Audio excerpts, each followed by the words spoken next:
En 1990, Danse avec les loups n'a pas seulement touché le cœur du public, il a redéfini les standards du cinéma hollywoodien. Ce film est une ode émouvante à l'honneur, à l'identité et à la connexion humaine, mais derrière son éclat cinématographique se cachent des vies brisées, des tragédies silencieuses restées dans l'ombre. Ils ont contribué à forger une légende sur grand écran, mais leur réalité n'a pas connu de fin heureuse. Voici l'histoire bouleversante de ces étoiles qui ont vécu, aimé, puis disparu dans le silence. Floyd Red Crow Westerman est né le 17 août 1936 dans la réserve de Lake Traverse, portant le nom autochtone de Kanji Duta, l'oiseau rouge. Âgé de 54 ans lorsqu'il incarne Ten Bears, un chef Lakota majestueux, il représente la sagesse, la douleur et l'identité culturelle oubliée. Bien que ses apparitions soient brèves, chacune de ses paroles résonne comme un écho venu du fond de l'histoire, contribuant à transmettre un message profond de respect et de réconciliation entre les peuples. Derrière cette image se cache une vie marquée par les blessures arrachées de force à son enfance pour être placé dans un pensionnat visant à effacer son identité, puis anéanti par la condamnation à 20 ans de prison de son fils, sans qu'il puisse prendre la parole pour le défendre. Cette douleur imprègne sa musique, comme chacun de ses rôles. Floyd Westerman est décédé le 13 décembre 2007 des suites d'une leucémie, à l'âge de 71 ans, laissant derrière lui un héritage culturel discret mais profondément marquant. Robert Pastorelli est né le 21 juin 1954 à New Brunswick, dans le New Jersey. Âgé de 36 ans lorsqu'il incarne Timon, un cocher grossier mais plein d'humour, il apporte des instants de légèreté avant que son personnage ne soit brutalement tué, un choc narratif marquant le début du voyage solitaire du protagoniste. Bien que brève, sa performance laisse une forte impression grâce à son charisme et à son jeu naturel. Cependant, la vie réelle de Pastorelli a basculé dans l'ombre. En 1999, sa compagne a été retrouvée morte par balle à leur domicile après une dispute. Bien que la thèse du suicide ait été évoquée, les circonstances demeurent floues et ont profondément hanté l'acteur. Robert Pastorelli a été retrouvé mort le 8 mars 2004 à son domicile d'Hollywood, des suites d'une overdose de morphine. Il avait 49 ans. Une fin tragique pour un talent éclatant, miné par les tourments intérieurs. Charles Roquette, de son vrai nom Charles Adams Claverie, est né le 28 août 1949 à Bangor, dans le Maine. Il avait 41 ans lorsqu'il incarne le lieutenant Elgin, un officier froid et rigide, symbole d'une armée post-guerre civile dépourvue d'âme. Bien que secondaire, son rôle souligne le contraste brutal entre la civilisation militarisée et l'authenticité des peuples autochtones. Avant cela, Charles avait connu une ascension fulgurante en tant que vedette du Saturday Night Live, mais sa carrière s'effondra après avoir prononcé un juron en direct à la télévision en 1981, un incident qui lui valut son renvoi. Il ne parvint jamais à retrouver sa gloire passée. Le drame s'intensifia en 1998 lorsque son frère mit fin à ses jours, un choc qui plongea Charles dans une profonde dépression. Le 7 octobre 2005, son corps fut retrouvé dans un champ près de chez lui dans le Connecticut, la gorge tranchée, un suicide confirmé. Il s'est éteint à 56 ans, laissant derrière lui tristesse, regrets et de nombreuses interrogations sans réponse. Jimmy Herman est né le 25 octobre 1940 dans la communauté Cold Lake First Nation, en Alberta, au Canada. D'origine chippewa et Dene, il avait 50 ans lorsqu'il interpréta Stone Calf en 1990, un guerrier Lakota peu loquace, mais empreint de calme, de dignité et de profondeur spirituelle. Bien que présent dans peu de scènes, sa silhouette imposante a apporté une authenticité rare et une fierté silencieuse à la représentation autochtone, dans un Hollywood souvent accusé de déformer ou d'ignorer ses voix. Après avoir longuement lutté contre l'alcoolisme et les blessures intergénérationnelles, Jimmy parvient à se rétablir, reprend des études en communication et devient une figure marquante de la radio autochtone. Toutefois, la perte de la garde de ses deux jeunes enfants en 1983, à la suite d'un long litige judiciaire survenu juste après sa sortie de dépendance, restera sa plus grande douleur. Jimmy Herman est décédé d'une crise cardiaque le 13 septembre 2013 à Edmonton, à l'âge de 72 ans. Il laisse derrière lui un héritage de résilience et d'engagement envers sa communauté. Maury Chaykin est né le 27 juillet 1949 à Brooklyn, New York, dans une famille multiculturelle. Sa mère était canadienne, son père américain. En 1990, à l'âge de 41 ans, il incarne le capitaine Fambrough, un officier mentalement instable, dont la folie reflète la déchéance morale et psychologique de l'armée américaine après la guerre de sécession. Bien que brève, sa prestation reste inoubliable, illustrant à merveille son talent unique pour incarner des personnages complexes et dérangeants. Malgré une carrière solide et marquée par de nombreux rôles marquants, la vie de Shekin fut assombrie par un drame personnel. En 1994, sa sœur Naomi est morte subitement d'un anévrisme cérébral. Dès lors, il devient plus réservé, gardant toujours sur lui un enregistreur contenant le dernier message vocal qu'elle lui avait laissé. Maury Shekin est décédé le 27 juillet 2010, le jour même de son 61e anniversaire à Toronto, des suites de complications liées à une infection des valves cardiaques. Un esprit sensible, un talent discret, disparu au cœur de souvenirs douloureux. Wayne Grace est né le 7 mai 1940 à Pomona, en Californie. En 1990, à l'âge de 50 ans, il apparaît dans le rôle d'un officier supérieur de l'armée américaine et un personnage secondaire, mais essentiel pour incarner le visage froid et impersonnel de la machine militaire à une époque où la frontière américaine touche à sa fin. Avec sa voix grave et son port imposant, il fut souvent choisi pour interpréter des figures d'autorité. Pourtant, derrière cette prestance se cache une vie marquée par une perte déchirante. En 1977, son épouse Elena est décédée d'un cancer de l'ovaire peu après la naissance de leur deuxième enfant. Ce drame laissa une blessure profonde, poussant Grace à se réfugier dans le travail, tout en s'éloignant volontairement du tumulte hollywoodien. Il ne se remaria jamais. Wayne Grace s'est éteint le 13 août 2022 à Venice Beach, en Californie, après une lutte contre le cancer de la vessie, à l'âge de 82 ans. Un talent discret, constant, qui a servi son art avec dignité jusqu'au bout. Doris Leader-Charge est née le 4 mai 1930 dans la réserve amérindienne de Rosebud, au Dakota du Sud.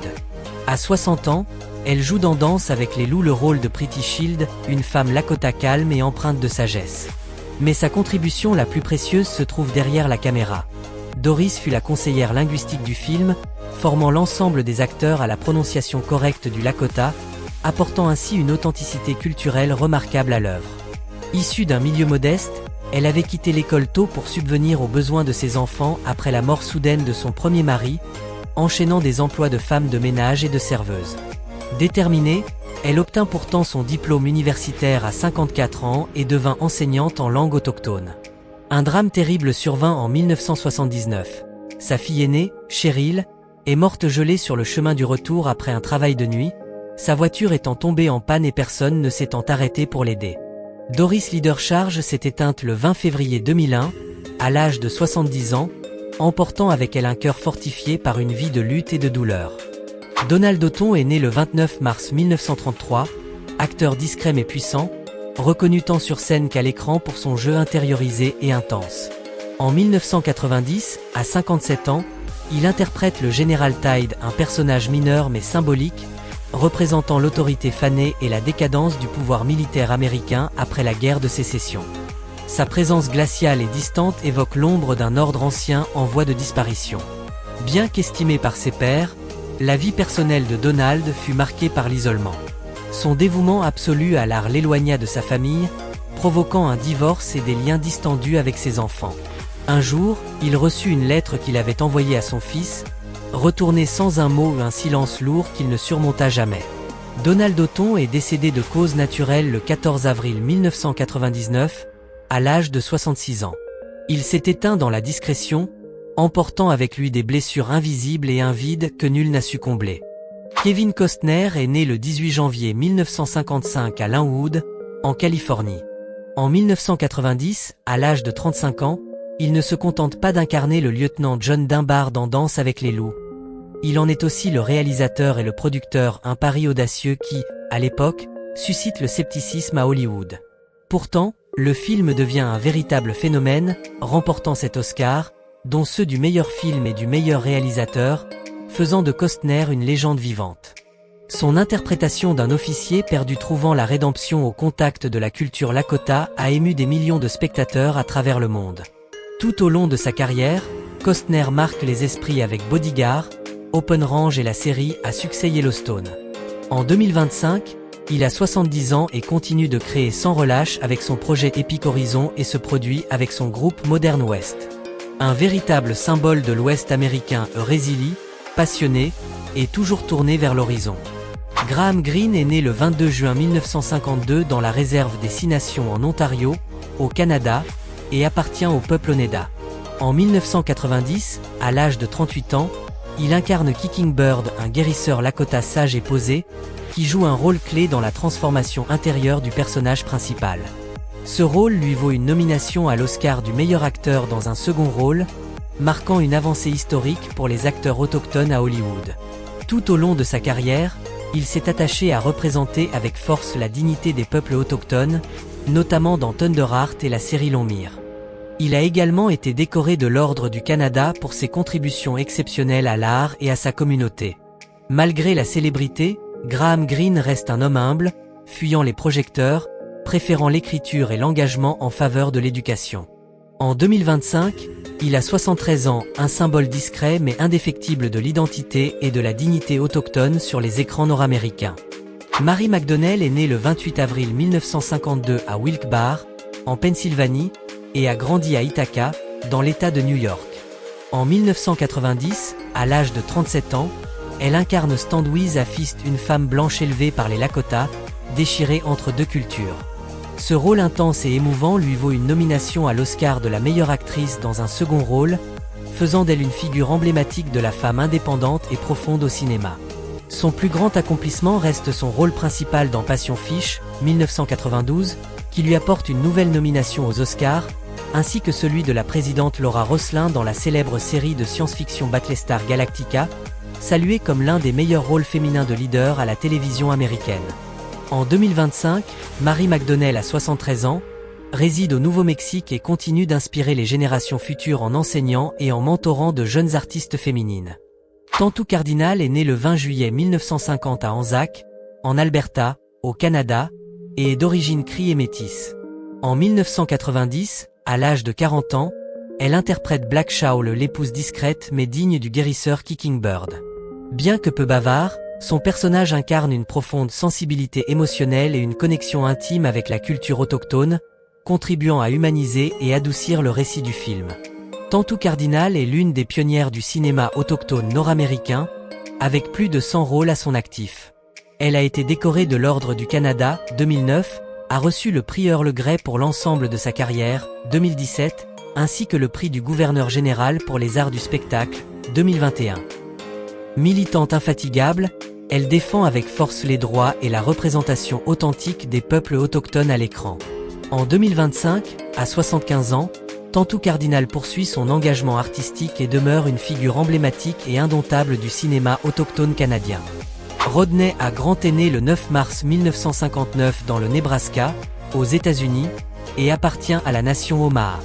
En 1990, à l'âge de 31 ans, il incarne Windy Nashi Sahir, un guerrier Lakota fougueux, fier, mais loyal et courageux. Son personnage, d'abord opposé à la présence de John Dunbar, devient peu à peu son allié le plus fidèle, incarnant la fierté autochtone et apportant une intensité émotionnelle essentielle au film. Ce rôle emblématique propulse Rodney sur la scène internationale et fait de lui un visage marquant de la représentation autochtone au cinéma. En parallèle de sa carrière d'acteur, il s'engage activement dans des initiatives visant à promouvoir la culture et les droits des peuples autochtones d'Amérique.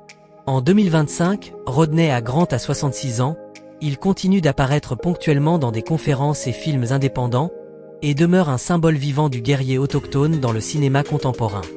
Nathan Lee Chasing H.I.S. est né le 28 avril 1976 dans le Dakota du Sud, aux États-Unis, et appartient à la nation Lakota Sioux. En 1990, à seulement 14 ans, il interprète Smile Salo, celui qui sourit souvent, un jeune homme timide mais bienveillant, représentant la jeunesse porteuse de l'héritage spirituel et culturel des Lakota. Malgré son jeune âge, Nathan laisse une impression durable par son jeu sincère et naturel. Après ce premier succès, il poursuit une carrière modeste à la télévision et se fait connaître en tant que praticien spirituel dans les communautés autochtones. Toutefois, sa trajectoire s'effondre brutalement. En 2023, il est arrêté au Nevada, accusé de multiples agressions sexuelles et d'avoir dirigé une secte extrémiste. De symbole prometteur de la culture autochtone, il devient une figure profondément controversée.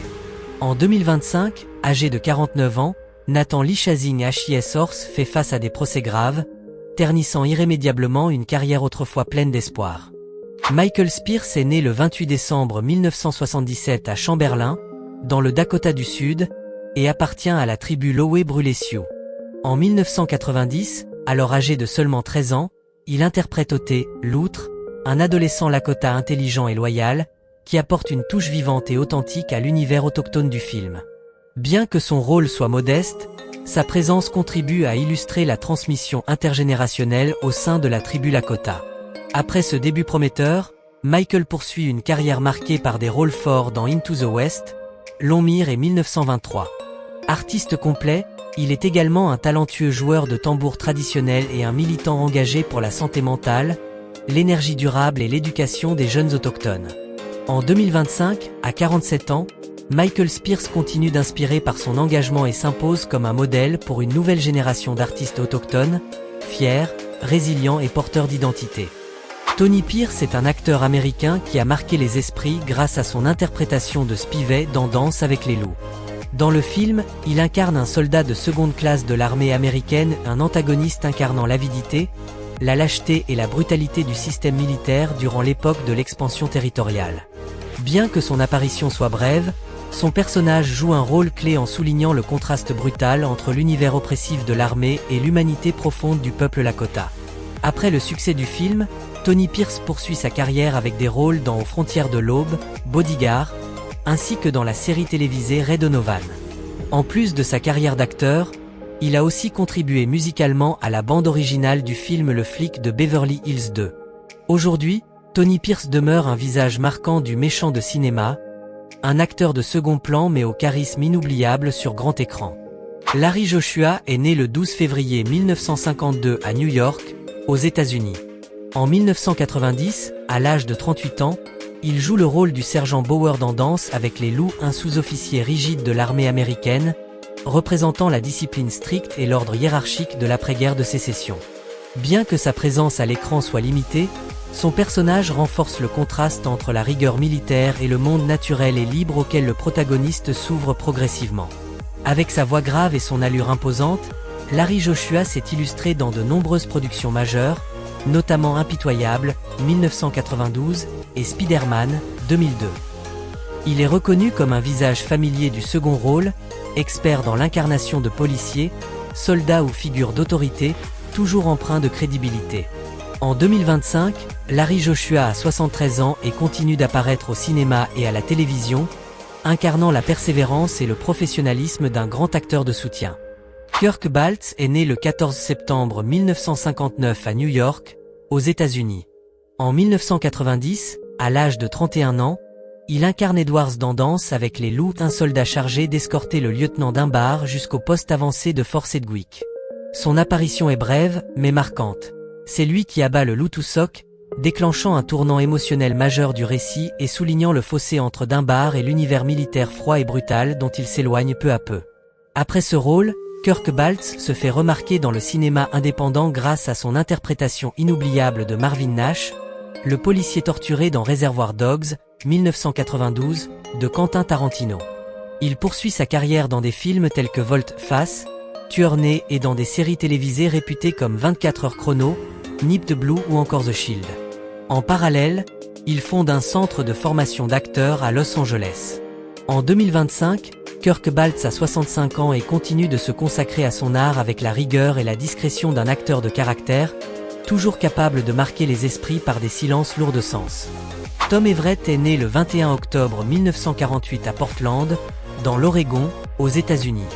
En 1990, à l'âge de 42 ans, il interprète le sergent Pepper dans Danse avec les loups, un sous-officier américain apparaissant dans des scènes clés, représentant la froideur disciplinaire du système militaire, en contraste marqué avec l'univers autochtone profondément humain auquel le protagoniste s'attache progressivement. Bien que son rôle ne soit pas central, sa présence contribue à façonner le paysage militaire du film et à accentuer la tension des valeurs opposées. Après ce succès, Tom Everett enchaîne les seconds rôles marquants dans des productions telles que Air Force One et Pearl Harbor. Membre à vie du prestigieux Actors Studio, il a étudié à la NYU et à la London Academy of Music and Dramatic Art. Également musicien accompli, Il joue du violoncelle et de la guitare. En 2025, Tom Everett a 76 ans et continue de travailler dans l'industrie cinématographique, reconnu comme l'un des acteurs de soutien les plus constants et polyvalents de Hollywood. Oa Studi est né le 17 décembre 1947 à Nofirolow, dans l'Oklahoma. D'origine cherokee, il est l'un des acteurs autochtones les plus influents de l'histoire d'Hollywood. En 1990, à l'âge de 42 ans, il incarne le Pawnee le plus féroce, un guerrier impitoyable, froid et brutal. Bien que n'apparaissant que dans quelques scènes, son personnage crée un contraste essentiel avec la communauté Lakota, mettant en valeur le cheminement intérieur du protagoniste, Dunbar. Par la suite, Oa Studi marque les esprits avec son rôle de Maga dans Le Dernier des Mohicans et celui du chef Geronimo dans Geronimo, une légende américaine. En 2019, il devient le premier autochtone à recevoir un Oscar d'honneur pour l'ensemble de sa carrière et figure à la 19e place de la liste des 25 plus grands acteurs du XXIe siècle établie par le New York Times. En 2025, à 77 ans, il continue à jouer et demeure une icône fière de la culture autochtone sur la scène cinématographique internationale. Annie Costner, de son nom complet Anne Clayton Costner, est née le 15 avril 1984 à Los Angeles, en Californie.